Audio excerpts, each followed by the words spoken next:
Mama G here with Michelle Suggs, live and in person, and we are going to talk about Michelle's life and experience My whole life. with, well, you know, and I bet that food is dictated a lot of your life. Absolutely. Okay, and I'll say that to a lot of my clients. We all have memories of when we were kids and kind of walking into somebody's house and smelling something or being offered that food at a certain time, or here's a treat for getting a good absolutely. grade, or you don't get to have that because you're Clean bad, plate, right? clean plate. I still am in the clean plate club. Mhm. So let's go back. Let's talk about like kind of things you remember, and then at what point did you feel like you were in trouble? That things were not good? Pretty early on. I'm German descent. Food was the center point of everything. You get together with family, there's food. You celebrate, there's food. You mourn, there's food. Food, and not necessarily healthy food. Right. So Right. To backtrack even further, I was the miracle child. My parents married young, lost a baby very early, stillborn. They waited 15 years to have me. So when they did have me, no was not something that I heard terribly much. So what I wanted, I got. Yeah. Whether it was good for me or not. Yeah. Done in love. Mistakes that I tried not to make. Love is rough, Yeah, especially not to with make children. like it. Right. So I think I always had an unhealthy relationship with food. I don't think it was ever comfortable or, so I don't. Do you remember? I remember, I bet I was under 10 and being at my sister's house. I can remember clearly because she had little kids that I was, would help with. And I remember sitting like on a couch and like looking at my leg and thinking, oh, if I lift my leg up, it'll look thinner. Oh, I do that every day. Yeah. But I mean, I can remember back when, right? Okay. Like when I was little, right. that I even had that thought process in my That's head, interesting. right? I don't think I was that young that I realized it. I do remember in the 5th grade lining up with the class to go get weighed at the nurse's office. So interesting. It's part of the health assessment for the school district. And everyone except 2 or 3 of us had 2-digit weights. And I remember Bill Myers, if you're out there, you're so awful, laughed at me because he weighed 85 pounds and I weighed 105 or whatever it was. But it was just a realization that, I was bigger. And I'll put money on that you were taller. I was tall. Oh, I was much taller. Right. But truthfully, I don't think the problems really kind of manifested themselves until, later high school, where it was just kind of a power thing with my mom and my dad. They wanted what was best for me. They saw that I was heading in the wrong direction, so they tightened the reins. And I never really learned to control it myself. It was controlled for me. And did they have control themselves? Oh, absolutely. Oh, okay. Absolute Okay. German. I mean, just they decide to do something, they're going to do it. It's going to happen. Whether it's hard or not, they're going to do it. I didn't have that inner self-control. It was always done for me. So when I got married and moved out. And how old were you? I was 19. Brad and I were babies coming up on 32 years. It was a challenge to, have all this freedom. And it was kind of the ultimate, can't control me. I can do what I want. And I put on probably 50 pounds that first year. Just like your freshman 50 of marriage. It was fat and happy. And so then it started the whole cycle of Jenny Craig and Weight Watchers and up and down. I probably lost the same 50 to 70 So pounds. we're talking about the 80s now, right? Mm-hmm. So, that was kind of the Snackwell cookie era. Oh, right. Right, when they were fat-free and you could eat as much as you want, and didn't really have an idea. We didn't really have brown rice and all the beautiful options we have today. Everything was just calories were calories. You could eat whatever you wanted, up to a certain threshold, and then quality was never in the equation. Yeah. Like I didn't worry about, did I have enough non-starchy vegetables? Did I have enough dairy? It just wasn't a factor. And then, so how old were you when you had your first child? Oh, that's a good question. 23. And then But I had lost, with Jenny Craig, lost 80 pounds. So it's a diet. It was a and diet. It's a restriction It was of calories horrible. and foods and Didn't exercise. Just kind of white knuckled it. That's kind of the theme of my losing weight experience, is just holding on tight and just bearing with the sacrifice and the deprivation. And oh yeah, suffering, it's a great thing. Lisa Boda, you're on with us. I know there's a couple other people on, so say hey when you pop in. All right. so I did that, and then I had Stephen. And how much? Do you remember how much weight you gained on your pregnancy? Just about 80 pounds. Isn't that amazing? You were eating for multiple people there. I was eating for the tribe. It was because, again, You're eating for the whole clan. It was, yeah. So interesting. It was an excuse to go back to my old ways, because nobody was going to tell me no. Certainly I wasn't going to tell me no. I'm sure your doctor probably didn't say much. No. Yeah. No, not so much. So, that was kind of a huge fail. I delivered a healthy baby. Everything's great. I didn't have any health problems other than, delivering a baby and not gestational diabetes back then. No, remarkably, through this whole thing, no matter what I've weighed, I've been very steady in my blood sugar, my cholesterol. I've been very lucky. Yeah. Very lucky. So, yeah. Okay. Yeah. And so what happened after the first child and the 80 pounds? I lost maybe 20 or 30 of it, and then we had Kelsey. So I started that pregnancy higher, but then I only gained 20 pounds. So I've always kind of climbed back to that same weight, that same very unhealthy high weight. Same pregnancy was pretty straightforward, no problems, delivered her. And then I went on Metafast, which was the liquid diet. In between your second and third.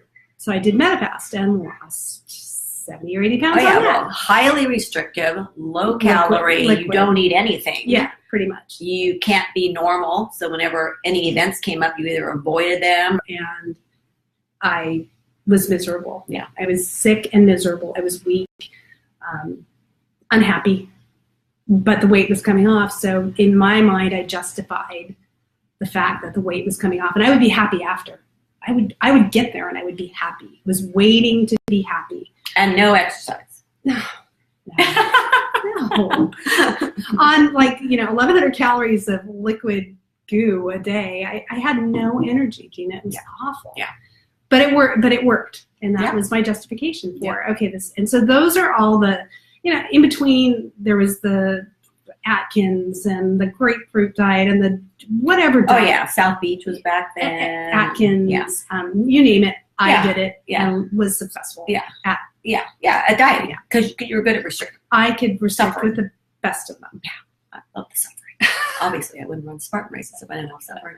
And then Connor came along. And I had 3 kids, and I. And how was that pregnancy? Fine. Started heavy. Didn't gain a whole lot with him because I was kind of at that weight that my body. Set point. Yeah, my body just said, "This is where you belong. This is your happy place. This is your fat and happy." And I was far from happy. But I was happy to be pregnant. We wanted a third, but then he was born, and all hell broke loose in my life because I had a 5-year-old, a 7-year-old, and a newborn, and I was working. No, that's not true. Backtrack. Lost the weight after Connor. There was another one. Sorry, I lost the weight after Connor again, doing some crazy diet. I don't know what it was. But it came back within 2 years. So Connor was 2 when I decided that I was either going to die in the short term or I was going to do something really drastic to fix it once and for all, or what I thought was once and for all. So that was the turning point where I had gastric bypass surgery. So now we're talking around 2000. Okay, yeah. 2000. Okay. Early 2000.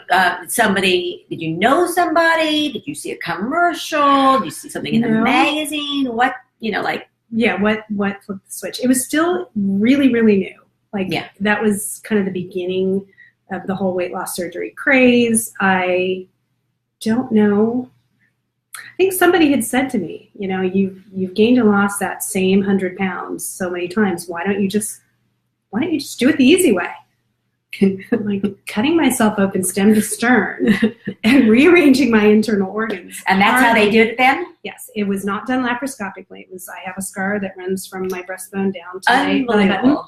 And it was real. It was very invasive, difficult surgery. My surgeon, God bless him, his name was Dr. Calorie, which I thought was just so perfect. Apropos. Spelled calorie in the, Irish tradition, but still, Dr. Calorie. And he was wonderful. And truthfully, at that point in time, I had no other life raft to cling to. It was literally life or death. I had I found this way of living then, no brainer. Right. Absolutely no brainer. But it saved my life. So did insurance pay for it back then? Yes. Yeah. Yes. So insurance paid for it. if you're considered morbidly obese, Which I was. insurance now will pick up all of these methods. Yeah, it's a method. And so at 325 pounds, you don't have a lot of options other than, or I didn't know that I had. I don't think you did at that point in time, 2000. So at that point, what was involved in terms of therapy, nutritional therapy? Did you get any of that? Yes, absolutely. There was a patient support group that you were required to attend, which I did, and stuck with that quite a long time after surgery. But trying to think, I think I had to go to a psychologist and talk, basically very basic introductory little session where he basically determined that I was aware that this was not magic bullet. And I truly, truly knew that lifestyle had to come into it, but I woefully underestimated the mental resolve it takes when life gets hard. Just because your internal organs are rearranged, they do the surgery on your stomach, not your head. And I was not all in. I thought it was going to be easy, because if you can't eat, if it's painful to eat sugar, and if you overdo on fats, you on the couch, doubled over in pain and whatnot, you're not going to do that to yourself. Yeah. Wrong. Absolutely wrong. Well, you can undo it. The longer you're out from surgery, the less the side effects are. So for the first 7 years, I was great. I was down to, I had lost about 150 pounds. I did it. I walked. I wouldn't say I exercised. Back then I said I exercised, but I walked, which was a feat in its beginning, just getting off the couch and moving. Right. But knowing what I know now, no, that was not really exercise toward the end. But it was great. I felt good. I looked good. I was happier than I'd been in a lot of years. I could keep up with my kids. And then my dad died. So what year are we with now? Where are we? That was 2000. Well, he died in 2005. But I white-knuckled it for 2 more years where I just fought for control to keep with the program, which is, protein first at every meal. Right. You don't drink any liquids with your meals because it takes up space in your stomach. Right, because with the gastric bypass, they cut the stomach. The stomach is reduced to a small size. And then they reroute your intestines and bypass the duodenum. And so the digestion actually takes place further down. Digestion. Yeah. Where lots of nutrients get digested. Well, there's a story to that too. So, but the bottom line with that is when they reroute it, so you're not absorbing the calories. Well, later on, your body's smart. It starts to learn to absorb higher up on the intestinal canal there. So your body says, no, we're going to start absorbing higher up. So you are going to get more calories than you think you do, which is, I think, where I kind of fell off. I started, kind of putting on a few pounds here and there and kind of talked my way out of it. Oh, it's fine. I've got this. But truthfully, it started to be another white knuckle experience where I was just holding on so tight, trying to keep everything at bay, the emotions and the weight. And it was just, I I finally gave up. I was tired of dealing with it. I don't want to deal with this. I want to be different. I don't want this to be my reality every day when I open my eyes. Well, you got little kids, you're struggling with your weight, your dad dies, obviously he dies early, so he dies of something unnatural. Parkinson's and terrible. Terrible. Yeah, and heart disease. Yeah. And so I just kind of turned a blind eye and decided that I was just going to be normal. I wasn't going to worry about this. I did this surgery to not feel different, and I wanted to just be ordinary. I'm never going to be ordinary. I am always going to deal with this. And now that I realize that, it's really a whole lot easier not to think of this as something that's ever going to change. Like, I'm going to have to think about this. Yeah, we have to all think about it. You don't get a free pass on thinking about how to take care of yourself, right? Right.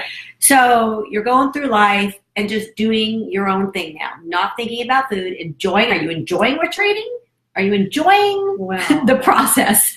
Yeah, I would be lying. I'm eating crap. Yeah, I would be lying if I said I didn't. But I didn't like how I felt. I became a different person. And after, this last year, 8 months, 9 months or so, I found me again. I'm in here. I was always in there, but it's kind of like muted and, wanted to be in the background and not really engaged in people, in events, in life. So, it'd be like standing on a stage, right? And you don't want to stand on that stage. No. So you wanted to be in the back of the crowd, right? In the back of the class. I'm support staff, right? I am not. I do not want to be the focus. Highlight yourself because you're not happy with yourself. I'm not happy with how I look. I'm not happy how I feel, and So over those years, you ate yourself back to that happy place. Well, your body's happy place. Fat and happy. Not your head's happy place. Yeah, no, my head was definitely not happy. But yeah, back to that. You actually can stretch the stomach out and all these things. Oh yeah, my stomach may be smaller than the average population, but it's still, Well, people who go through these surgeries talk about their tool, and I always thought it was so interesting. At first, I didn't know what they were talking about. Yeah. It's the tool. The tool is the bypass, or the sleeve, or whatever they happen to have, and that they know how to use the tool, but that they need to actually do what they need to do with the tool. Like put a screw in, you have to use the right. You can't use a Phillips head if it needs a straight, flat head, right? Exactly. Screwdriver. Exactly. Same thing. Exactly. You have to limit all of these things, and you don't get to have a big, beautiful salad with all kinds of starchy, grainy carbs and vegetables. You can't have that because your stomach can't tolerate the size of it, which means you're not getting the nutrients. Did you notice your skin and your hair and your nails and all kinds of repercussions? Well, absolutely. So one of the big, and actually in the patient nutritional counseling prior, they stress that lifelong you will be taking iron, B12. It's just something you have to stay on top of because of the risk of malnutrition is a real risk. Right. When I was probably 6 months out, I was in the shower washing my hair and pulling out clumps and like handfuls of hair. And that scared me. Yeah. It was scary. So I do try to be vigilant. I have times when I think I've got this. I don't need to do that anymore. And then I start noticing hair loss. So I still do supplement with iron and B12. But I'm finding, interestingly, in the last 8 months, I am losing far less hair and I have fewer side effects of iron deficiency anemia. So, something's working. What could it be? Real whole food. Shocking. Yeah. So truly. At some point, we've been friends for a long time. Our kids all played water polo together, coached our kids, all of those things. And then, I don't know, when Mama G's kitchen came onto the scene with Facebook, and then obviously the lifestyle started. But it's always interesting because I never know anybody's, you don't know who's paying attention. Right. Until one day they kind of go, hey, I've been here and I'm paying attention. So you were kind of there. I think you invited me to the kitchen page. I think that's how it started. And I just started, and I had, at October of 2016, our family got a Withings Bluetooth enabled scale. Actually, we got several of them so that we could support each other. So we step on the scale, we use the app, we can, congratulate each other and support each other. And so we started our weight loss journey probably before I was on the kitchen page, but it came to kind of a screeching halt at about the same time it normally does in my cycle of weight loss sagas. About 25 pounds in, I'm like, I'm tired of white knuckling it. So I kind of stopped, and I did maintain that loss. And that's when you added me to the page or invited me. And I started watching and just thinking about food a little bit differently. Like, let your food be your medicine. This is a way to take care of your body that is natural and healthy and shouldn't be painful and restrictive. Painful. So but I thought, it's not for me. So that 25 pounds came from restriction. 50, I'm sorry. 25 pounds was the 2016 loss. Yeah. And then that came from restriction. Oh, absolutely. And actually, and thinking that you can't eat, I can't eat this, I can't eat that. Carbs are bad. Yeah, carbs are bad. Protein's good. Protein's good. Protein above everything else. The old pedestal. Yes. So that 25 pounds. And then I kind of had a second wind and started again, kind of parallel to your group. I was watching. I'm not really a group person, which is, I'm finding out is such a lie. Lies we tell ourselves. And so I paralleled, but I still kind of had it in my head. I'm following the gastric bypass rules of the road. Protein first, limit. Even though we're almost 20 years. Right, out. right. Yeah. So, and I managed to lose about another 30. And is there exercise involved yet? Not so much. October of 2017 is when everything got real. And that's when Connor's off. Everybody's out. Everybody's out. And it's realizing that this is what I have to take care of. This is my job right now. I need to take care of me. I'd like to go back to work. No one's going to hire me if I am unhealthy, because when you're working with kids, you need energy and you need to be a role model. And I was not. So I thought, I can probably put some more effort into making this my job and letting uncomfortable be okay. So in a whole different way. So I had dinner. Right? I had dinner with a friend, and she said to me, "Come to Orange Theory with me. I need a babysitter. I don't go if I don't have someone to go with." And I said, "Nah, just not a group exercise kind of person. Just not my thing. But I'll go. I'll go. You're a good friend. I'd like to support you, but I'm not joining."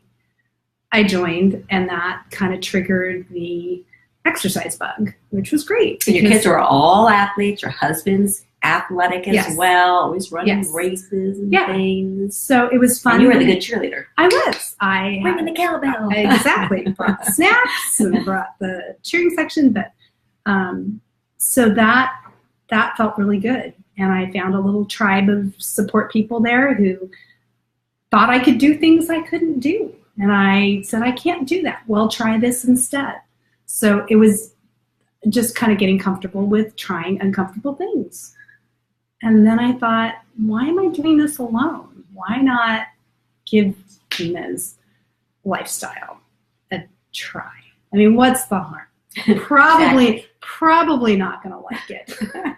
So that's why we call it an experiment. Right. Because it's something you've never done before. And I was I'm your unicorn. I don't think I didn't do the experiment. I think I just kind of hid in the shadows and kind of tagged along with you. And I'm grateful to you for letting me do that. Because I don't think without that, I would have gotten where I am right now. Yeah, I think I put you into the group. Mm-hmm, you did. And just said, start looking. And paying attention to start, seeing what people are eating and how they're moving their bodies, right? Yeah, and that was a low pressure, not pressure.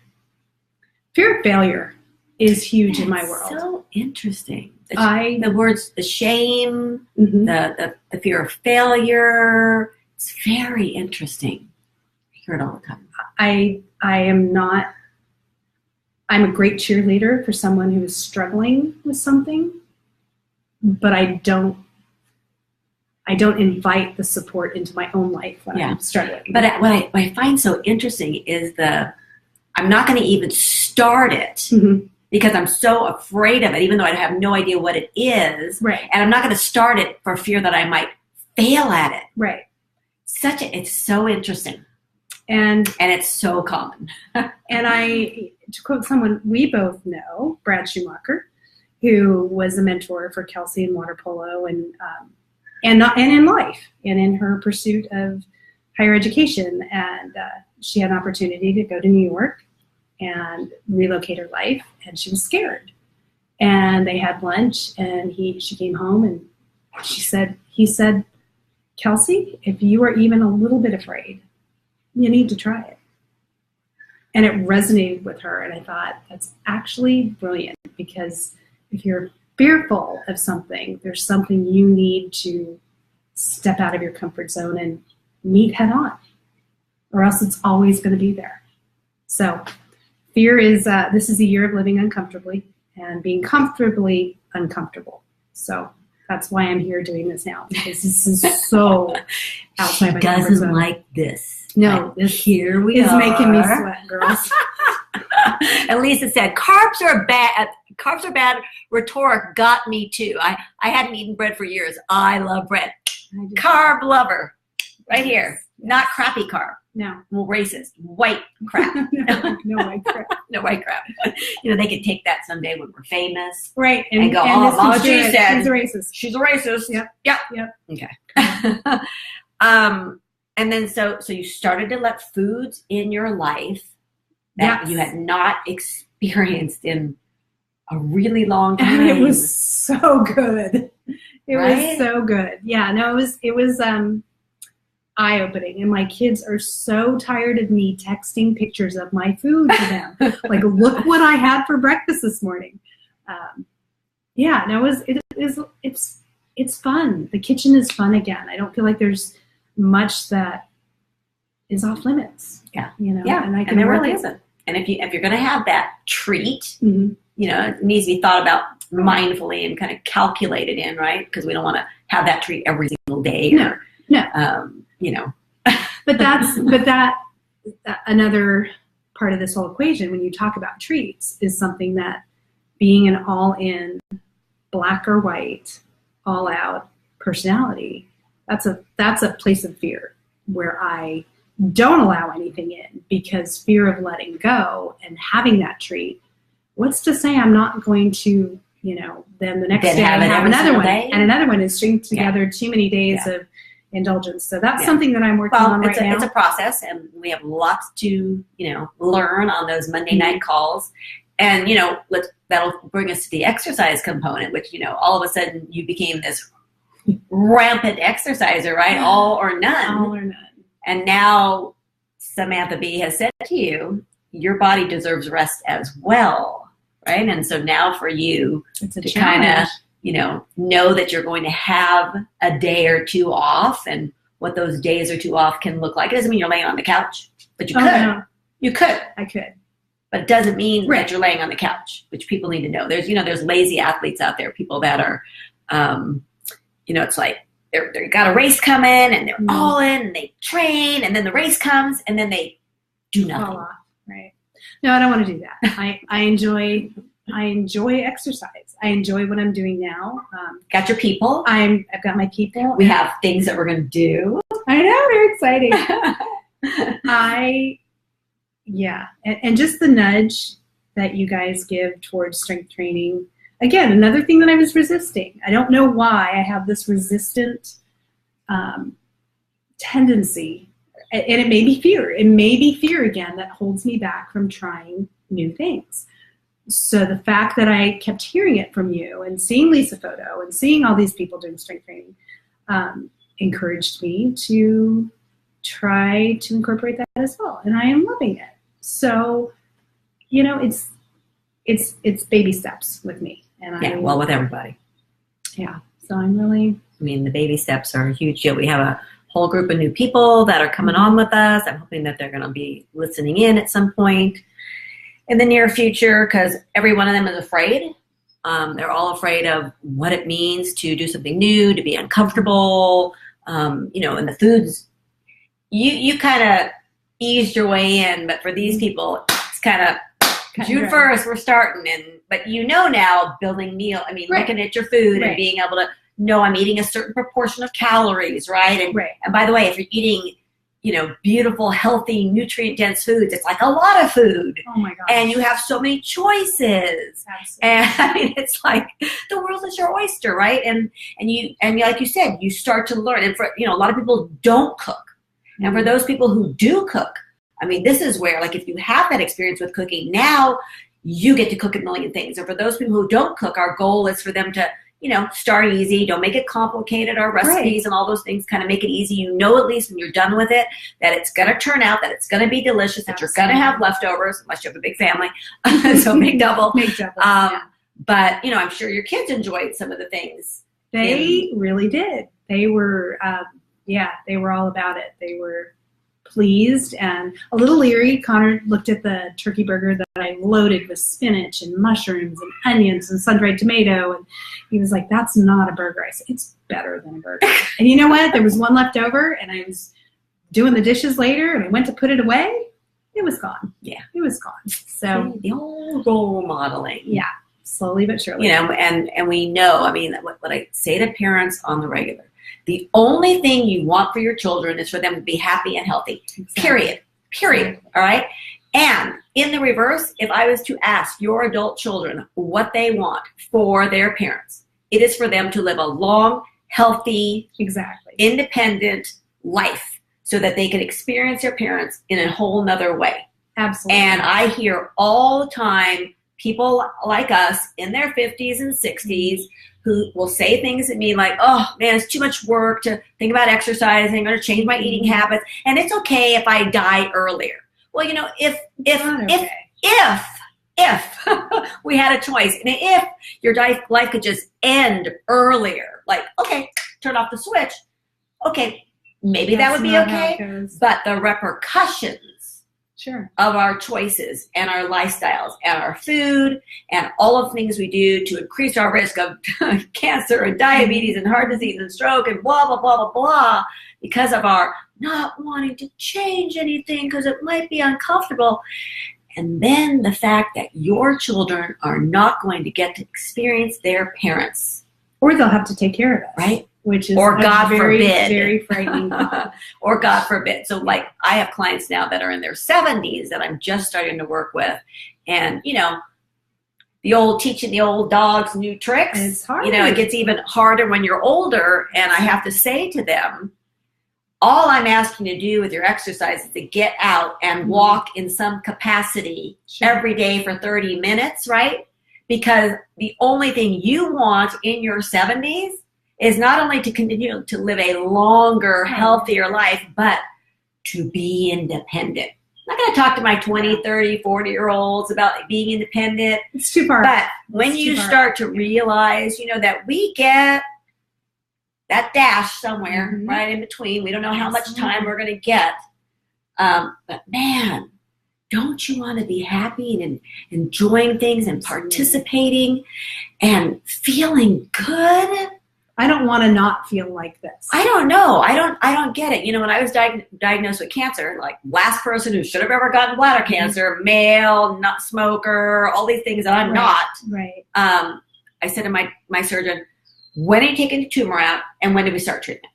That's right. What I don't understand is when people go to their doctor and get their blood work, and maybe if the doctor calls them back to sit down and review the blood work. But most often, I'll tell you what happens is that you don't even see the blood work to know what the highs and the lows are. But when the doctor actually says to you, you got prediabetes, right? Your blood pressure is too high, your triglycerides are too high, all of these things. And all of these things are potentially going to shorten your life in a really negative way. Yet they walk out with the prescription and feel that that's okay. That's the cure. That's the solution to. So it comes down to the medical community, right? But bottom line is, you can lead the old horse to the watering hole, but you can't make them drink. No. Right? You can't. So Just lead by that's what example. we do, right? And even for my clients who, and you're kind of that way, you kind of just want to stay in the background. But I always say to you guys, you know what? People are going to say to you, Michelle, what the hell are you doing? Something's different. On the regular. Something's different. What's going on? And a lot of my clients want to go,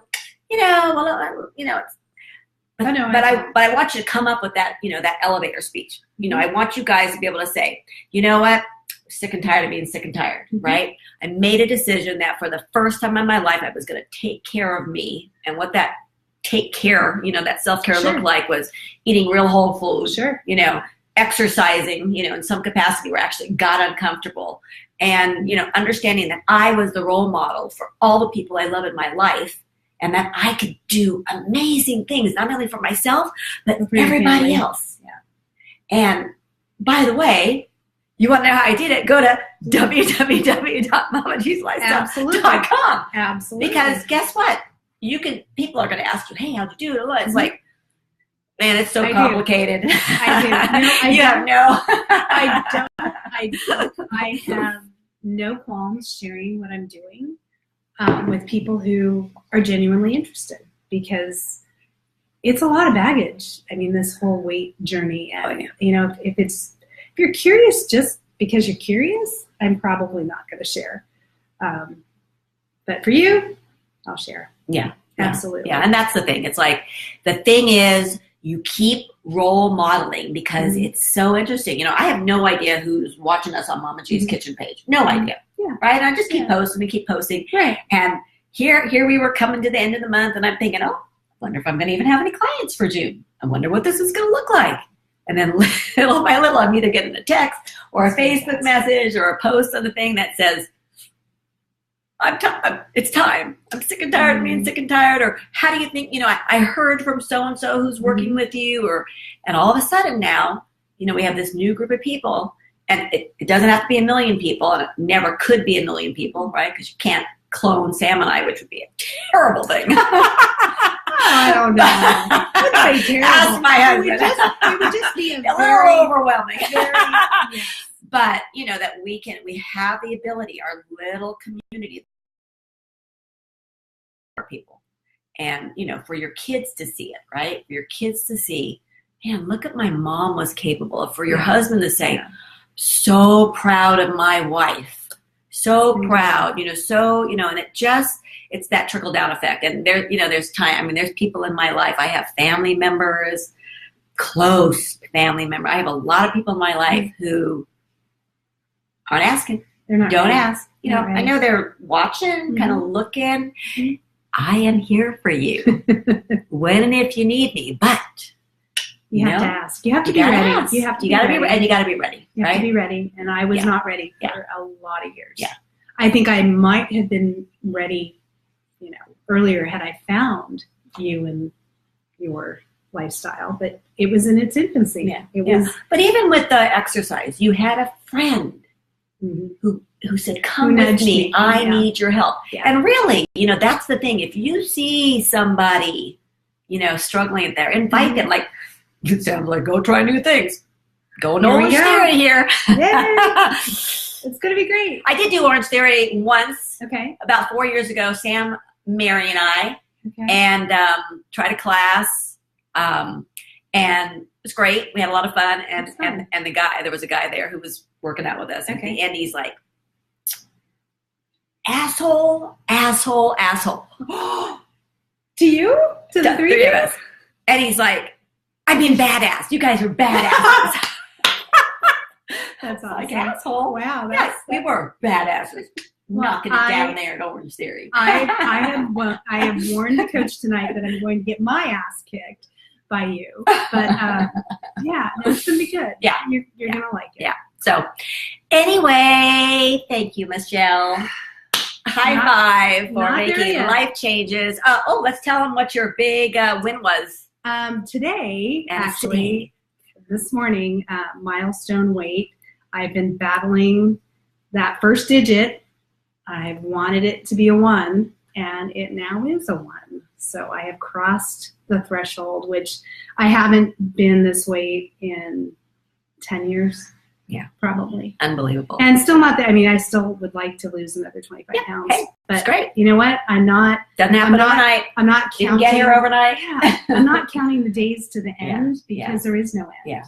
Which is really a weird mind shift. Yeah. And somebody, one of our experimenters posted today about her journey. She's been with us 3 months. So now we're challenging everybody once they've done the experiment for their 90 days. You got to get on and you got to either write about it. I watch. Or, whatever. And she had tremendous success. Now, you have to remember that every one of us is so different. You really abused your body. You did. I mean, you really, really put your body through the ringer. Yep. And, you might have somebody who maybe wasn't exercising, maybe never went on a diet in their life. Their body's going to respond in a completely different way. You can't. So treat it as a success for all of us. We're all in the same game. We're all teaching our family. I mean, she's done a great job of modeling. I mean, she's brought others into the group. Her kids are eating differently. There's just... That's huge. The thing is, we have a pandemic. Pandemic means not even an epidemic. Pandemic worldwide with obesity. But not only with adults now, with our children. Right. And it's unacceptable. I just recently wrote a paper on, does parental role modeling affect childhood obesity? And guess what? It's the only thing. It's the only thing that will affect childhood obesity. So until the parents get off their asses, literally and figuratively, and start treating their body respectfully and actually utilizing real whole food and sitting around the table and being active together and all of those things with their families, we're never going to see a change in that. Right. And there's so much noise and so much crap, right? The paleo, the this, the bulletproof, the blah, blah, blah, blah, blah, the ketogenic, the fasted cardio, the intermittent fasting, the blah, blah, blah, blah, blah. Holy crap. There's a lot of noise out there. So, Mama G's lifestyle, just take it down, back to the basics. Eating like your grandma ate, moving like your relatives used to. It's pretty simple when you boil it down. It ain't brain surgery. We're not special in the fact that we've come up with this magic plan. We've just kind of boxed it up in a little reclaimed wood blocks, lessened our carbon footprint, and just kind of bringing it back basics, teaching people how to shop, how to cook, how to make really nutritious and delicious food, enjoy every morsel you put in your mouth, move that body in a way that, that's a little uncomfortable. Yeah, it is. A lot uncomfortable. The fact is that, if you've been walking the beach trail for 30 years, you've been walking the beach trail for 30 years. That's your normal. Right. But old ticker there, take your ticker for a walk. Exactly. Take your ticker. I would say ticker. Get ticker moving. If you had a dog and you didn't exercise come after you for animal cruelty. Treat the old ticker appropriately. And then the old strength training. Look what happens when you strength train. Little muscle. No waving goodbye down here. Oh, yeah. I'm 0. still waving. Yeah. I'm waving. That's okay. And waving. It's 30 years. 30 years of All right. diligence. All right. So I'll get there. Mama G and Michelle Suggs just sharing her experience with Mama G lifestyle and how we can all be better for the rest. And you know what Mama G always says? It's not about what you lose. It's about what you gain, folks. Have a beautiful day. All right.